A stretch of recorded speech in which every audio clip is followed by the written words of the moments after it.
ABC7 Eyewitness News presents Vote 2018, the race for Illinois governor, the Democrats debate. Here is our moderator, ABC7's Alan Krzyzewski.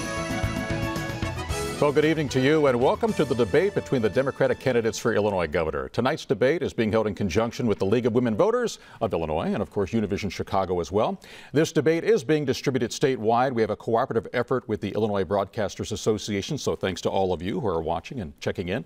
Now, prior to this debate, we held a random drawing for the order in which the questions would be answered and also for the introductions. The 6 candidates in the order drawn are Robert Marshall. He is a radiologist from Burr Ridge. Teal Hardiman, an activist, a community activist from Chicago. Chris Kennedy, a businessman from Kenilworth. J.B. Pritzker, a businessman from Chicago. Bob Diber, the superintendent of schools in downstate Madison County, who's from Marine. And Daniel Biss, a state senator from Evanston. Now, most of the questions will be answered by all of the candidates, but we're also going to be asking some individual questions to all 6 and then asking follow-up questions to all 6 as well. And then we'll be wrapping up things with a closing statement from each candidate. So those are the rules, essentially.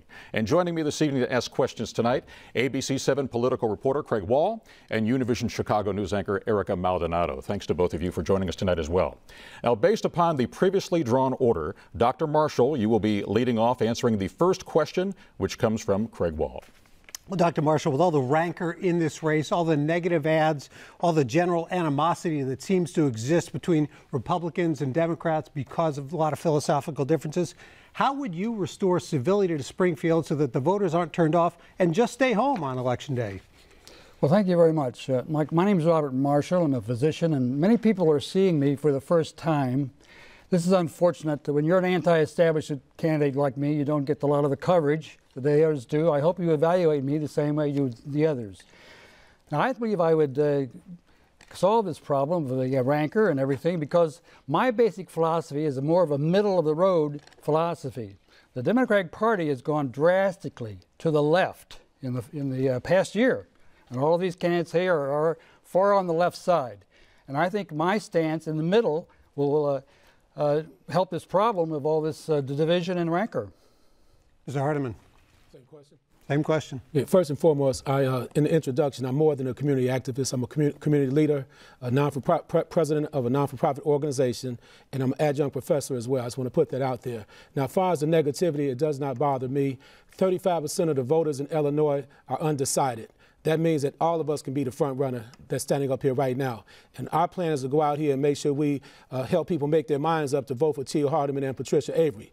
We have a 2020 plan which represents a perfect vision to move the state of Illinois forward. And how do you restore civility? You restore civility by being a positive force to be reckoned with here in Illinois. For far too long, we've had certain leaders that continue to strip the very soul out of the state of Illinois. That's why I'm running for governor, to represent everybody in this state. That's how you restore civility. Thank you. Mr. Kennedy. I think it's a critical question, not just for this election, but for the future of our multicultural democracy in the United States.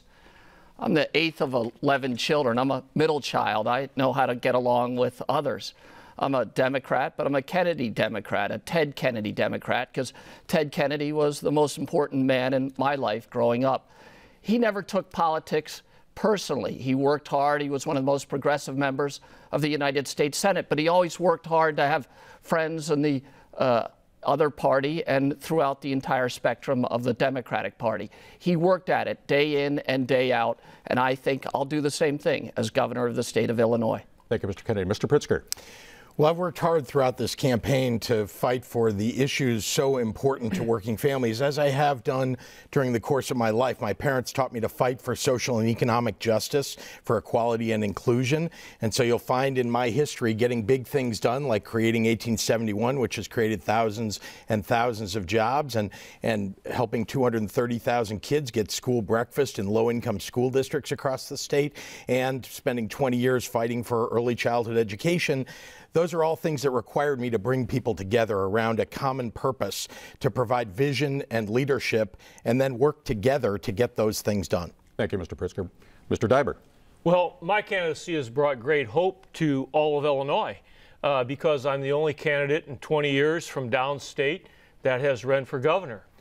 We know that there's more that unites this state than divides us. Everyone wants a good paying job. They want a quality public school, and they want a safe neighborhood. And the integrity that a candidate brings to this race as to how they conduct themselves, as to how they present themselves on issues, restores that trust in Illinois voters. And it brings voters out from all over the state when they have a candidate that they see is part of the working class, part of the life that they live. And that's what really does it for a voter who's at their kitchen table. Thank you, Mr. Demmer. Mr. Biss.